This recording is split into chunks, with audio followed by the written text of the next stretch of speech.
Hello and welcome back to another episode of the Korean Beauty Show podcast.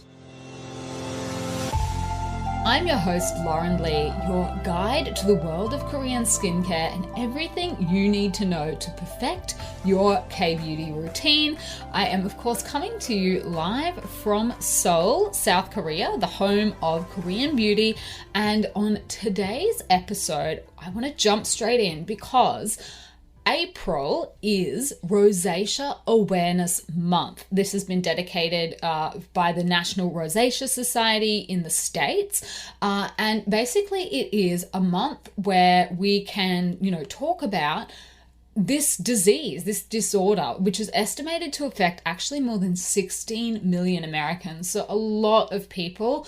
And I know that it can be a particularly debilitating one for people. It can be a real battle, particularly to find skincare products that won't irritate your skin. So what I wanted to do to sort of, kick off Rosacea Awareness Month is have a chat to you guys about what it actually is, some of the symptoms, and things that, can trigger it, can make it worse, as well as some of the things that you can actually do for your skin if you do have rosacea, and some of the Korean beauty products that sort of won't aggravate it any further. Now, obviously, if we are talking about something like this is a disorder, so you are going to need to go and see a doctor, a medical professional, in order to get a diagnosis for this firstly, but also because, this is a condition to help, manage your symptoms and things like that. So I will talk about that throughout the episode. I am not a doctor. I have to caveat that by saying that. So I'm not trying to give you medical advice. This is more just awareness raising. Particularly some people don't always realize that that is what they have. So why don't we start from the very beginning? What is rosacea? It is a chronic disorder. It's characterized by flare-ups on the skin, and unfortunately that is often on the face. It typically begins after the age of 30, and it can be present on the cheeks, the nose, the chin, the forehead, and it's a redness. It may come and go. So how to know? What are some of the symptoms and signs that you might have it? If your face looks like you're blushing and you get bumps that are a little bit like acne, then that might be a sign to you that you do have rosacea. And as I mentioned, your doctor will be able to diagnose this. And if not your local GP, then a dermatologist for sure will be able to diagnose you with the condition. So other symptoms that you might get if you do have rosacea, some people also get eye problems like a redness, a swelling, a pain. Some people get a stinging and burning of the skin, patches of rough, dry skin, larger pores, broken blood vessels, particularly around the eyelids. Rosacea and issues with the eyelids often do go hand in hand. So things like bumps, broken blood vessels, even problems seeing. So there can be quite a few different symptoms.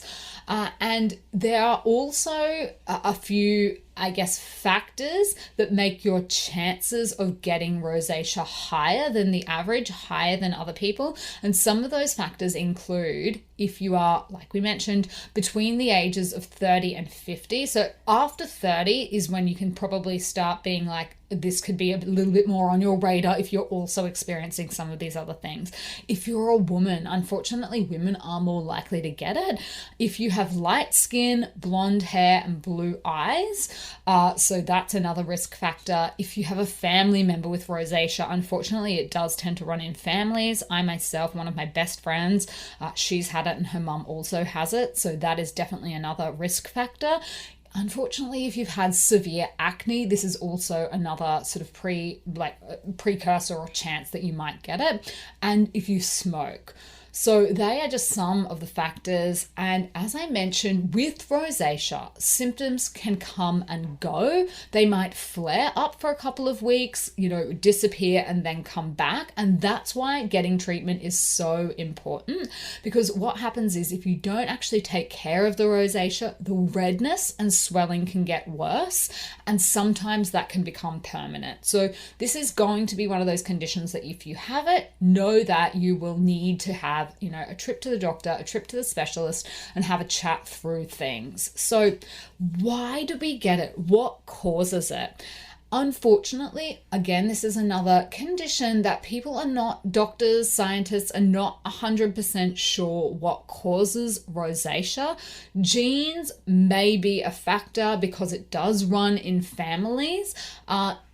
Blood vessel trouble. So if you have issues with your blood vessels, then that could be a cause. Mites also could be a cause, particularly Demodex. So this is one of those things, you might not even know that you have it, but it actually normally lives on our skin and normally isn't harmful. But some people have a heightened sensitivity to the Demodex, basically, and that could actually irritate their skin. Also, having too many of them might irritate your skin as well. Other things that if you have rosacea, you might notice trigger it include things like sunlight, hot or cold temperatures, wind, stress. Alcohol can be a big one. If you do really intense exercise, obviously, that increases our redness for a lot of people. Hot baths. So you will notice that a lot of these things that if you do have a skin sensitivity, they might trigger it as well.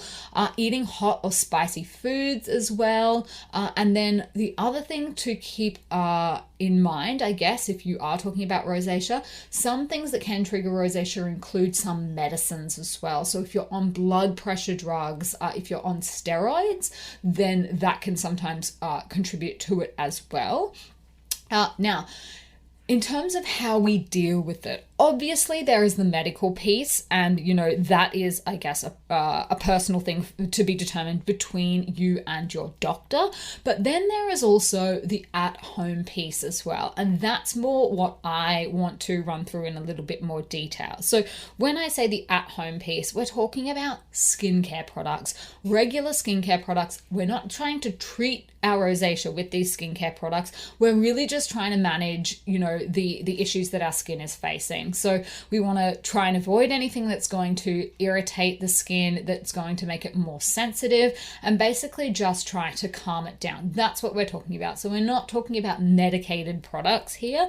That is, something that I think you would be better to talk to with your doctor about, because there are medicines that can help. And then there are also medicated products, medicated cosmetic products that can help as well. Those are all things that I will leave you guys to talk to with your doctor about. There are also some other procedures that you can get if you do have rosacea, things like lasers and things like that. So that's another thing to talk to with your specialist about. So I'm going to leave that and instead just focus on some of the more practical things that you can do at home. So obviously, if you have a condition like this and you are experiencing a flare-up, you're going to need to make sure that you test out any of your new products before you apply them to your face. So patch testing, we've spoken about this before. Before you apply anything all over your face, particularly if you have known ingredient allergies or sensitivities, it's really a must. So to do that, you can use a small amount of the product on your neck. And basically, if you have any adverse reaction to it at all, just stop using it immediately and then make a note of the ingredients in the product. Now, just doing that once is probably not going to tip you off to what the ingredient is that you have a problem with, but if you do this with enough products, you will start to notice that there are some similarities in the ingredient list, and that could potentially be one of your triggers that causes a flare-up. So that's why we're doing patch testing, so that we can isolate the product, the ingredient that doesn't agree with you. Unfortunately, once you've already put it all over your face, I've done this before. I've done this many times before, because sometimes I just can't help myself. If it's already all over your face, then it's too late. At least, if you can't help yourself and sometimes, and you just want to put it on your face, at least just put it on one area of your face. I did this last year with a sunscreen product that I tried, and I only put it onto my forehead, and literally almost immediately my forehead just broke out in all of these bumps. So if that is you, then you know immediately, obviously, that is the product that caused it, because you only put it on that one spot. But really the best way to do it is to apply it to a place face, like your neck, before you put it all over your face. It's just really hard to come back from that, and it will normally take a couple of days then to settle back down. So in terms of ingredients to avoid, these are the ones that the National Rosacea Society actually recommends avoiding. So alcohol, witch hazel, fragrance, menthol, peppermint, and eucalyptus oil. Now, the one thing I will say about this is, there might be some products that contain tiny trace amounts of some of these, and you might not have a problem with them. But in terms of like big ticket things to be looking out for, those are the ones on the list. It's also a good idea to avoid astringent products, exfoliators, other skincare products that are just, harsh on the skin. Any products that have like little beads or things like that in them, I would recommend avoiding. And the same goes for things like towels. I would not be rubbing a towel all over your face. Just pat your skin dry after you've finished doing your skincare routine. So they are some things to keep a look out for. What might you like to try? And again, when I give you this list of ingredients, I definitely want you to still patch test before you go in with them, please. These are basically ingredients in Korean beauty that have soothing, moisturizing, and skin softening properties. So they may be suitable for you. I'm not saying that they are definitely going to be a great fit. So please do patch test, but this is my list. Honey, royal jelly, and propolis, 3 ones that can be really, really good. Centella asiatica is another one. Green tea, aloe, bamboo, and some people have even recommended to me and said that they have found snail mucin to be helpful with theirs as well. This is obviously going to be very, very personal, so you'll have to test them out and see which one works for you. But those ones are some ones that have some products that can be very soothing and relieving for the skin. So in terms of the best Korean beauty products that I would recommend to try at home, not to cure your rosacea, not to get rid of it, but to not inflame it further, just to gently nourish and soothe the skin while you are experiencing irritation. That is what this list is for. The first one, I have some cleansers for you. iUnique has a Centella Bubble Cleansing Foam, and there are a couple of reasons that I like this product for people that have sensitized, damaged skin. The first one is that the bubble formulation is so gentle on the skin, really, really nice and gentle. It's pH balanced. It doesn't have ordinary water as the first ingredient. Instead, they've used 69% Centella asiatica water as the first ingredient, and it's just a really nice cleanser to reduce any friction or irritation on the skin. So that's the first one. The second one, Subi Brightening Powder Cleanser. Again, just a really, really soft, gentle cleanse. Again, with Centella asiatica as well, also low pH. So they're 2 options that I can give you that are just going to be really gentle on the skin. For your toning products, I think I would be opting for something that is completely free of fragrance and essential oils for this, just to be on the safe side.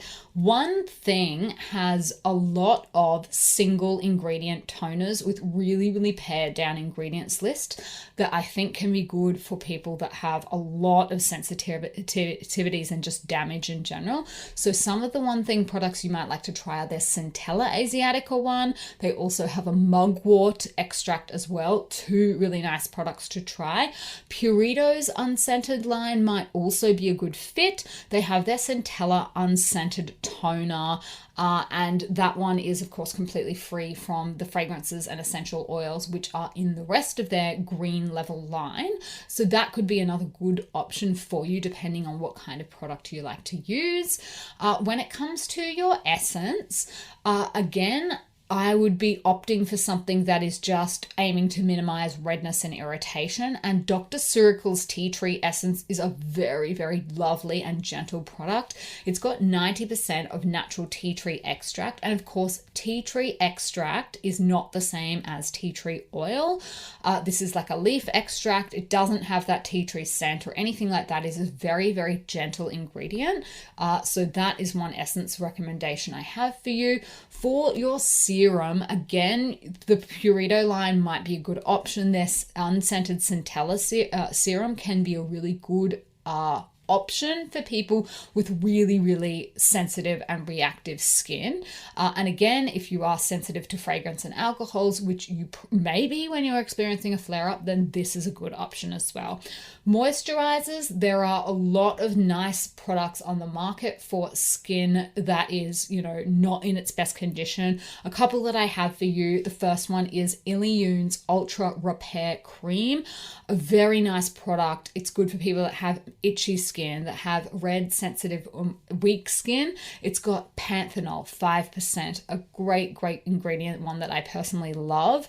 And it also has madecassoside, which is one of the key components in Centella asiatica, as well as ginseng and vitamin E. So that one is a very good one for people that skin is very dry, bone dry. That is the one I would recommend.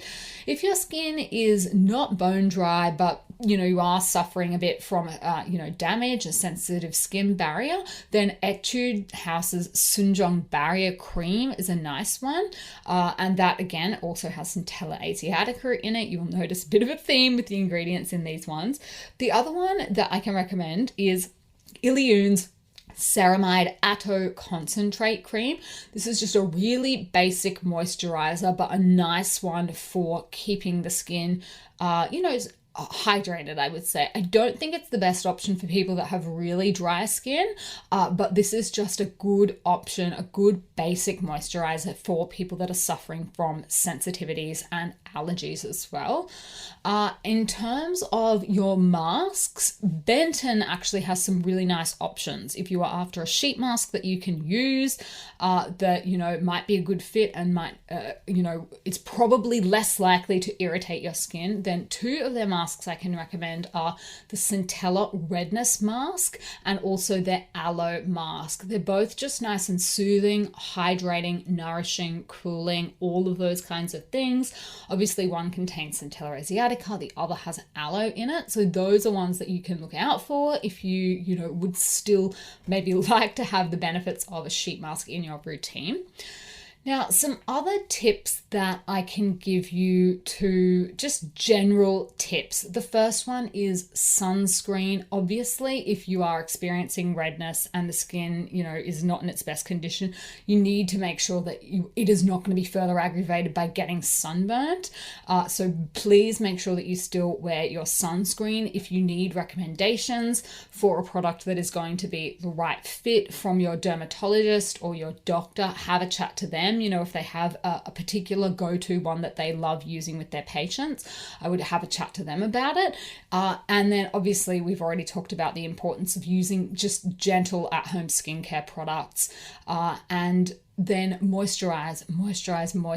Make sure you give the skin back the moisture that it is going to need. If it is experiencing, just a lot of these kind of issues, it's going to really dry the skin out and you're going to feel it. So keep using your moisturizer.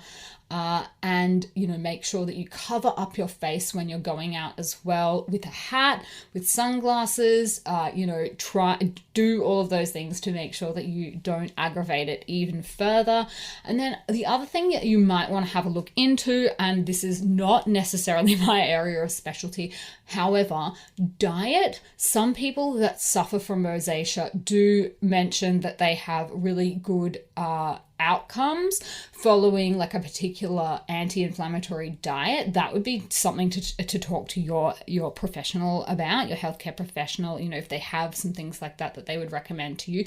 I'm more just suggesting it as something that you might like to look into if you are experiencing that.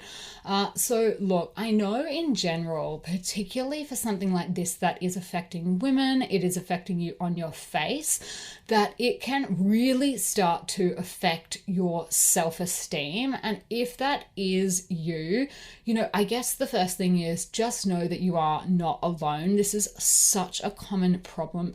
Millions and millions of people suffer from it as well. If you are starting to feel a bit embarrassed about it, if you, are just starting to feel really down about it, that might be another thing to have a chat to your doctor about.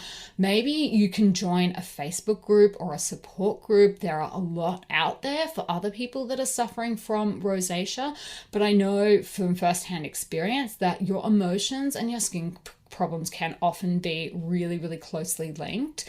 So just know that there are, options out there depending on how you would like to connect with people and talk to people. But if it's really starting to affect you, if you're starting to feel, anxious and depressed about it, that's another thing that I would recommend speaking to your doctor about as well. You don't need to suffer through that alone. Sometimes talking to people about it can be really, really helpful. I know that sometimes you can feel like your skin defines who you are, that your face defines who you are, but that you are not alone. That is for sure. And I think that is the other reason that the National Rosacea Society has designated April as Rosacea Awareness Month, is just to educate people on the impact of this. This is a chronic and a widespread disorder. It affects a lot of people. So yeah, if this is not something that you've had before, then I hope that you've learned a little bit more. If you have suffered, then hopefully there have been some tips in here. If you know someone that has rosacea and that you think that they would benefit from this or they would enjoy listening to this episode, I would love for you to share it with them. And yeah, just know that, this is a really, really common thing that a lot of people experience. There are options out there that can help. There are a lot of different things. So don't feel helpless. Don't feel like this is going to be you forever and you're not going to be able to escape from it. There are options. There are lots of different things out there. So I hope that this has been helpful. I'm going to leave it here for this week, and I will be back next week, of course, with some new episodes for you on Tuesday and Thursday. So until then, I will see you on Style Story.